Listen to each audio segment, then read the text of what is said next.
మోదీ సర్కార్ను ఎదుర్కొనే దమ్ము బీఆర్ఎస్ కు మాత్రమే ఉందని బీఆర్ఎస్ వర్కింగ్ ప్రెసిడెంట్ కేటీఆర్ అన్నారు.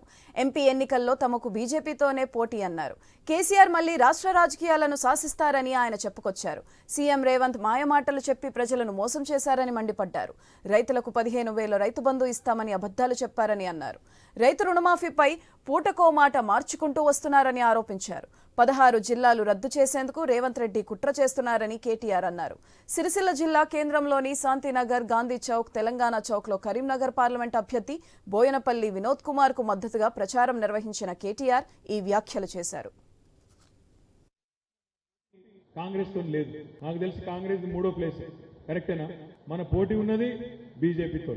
ఈ ఎలక్షన్ లో మనం 10-12 సీట్లు గెలిస్తేనే కాంగ్రెస్ ఓటు రేపు రుణమాఫీ చేస్తాడు. కాంగ్రెస్ ఓటు రేపటి రోజున మళ్ళా 15,000 రూపాయలు ఇయ్యక తప్పదు. మహిళలకు 2,500 ఇస్తాడు. 4,000 పెన్షన్ ఇయ్యాల్సి వస్తుంది. ఈ ఎలక్షన్ లో మనం కింద పొరపాటున తప్పిదారి కాంగ్రెస్ కు ఓటేస్తే ఏం జరుగుతుంది?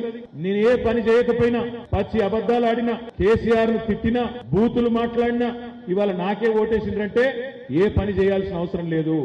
420 దొంగ హామీలు ఇచ్చి లుచ్చా మాటలు మాట్లాడినా నాకే ఓటేసిండ్రంటే నేను ఒక్క పని చేయకపోయినా ప్రజలు నాతోనే ఉంటారు అని అనుకునే అవకాశం ఉంది.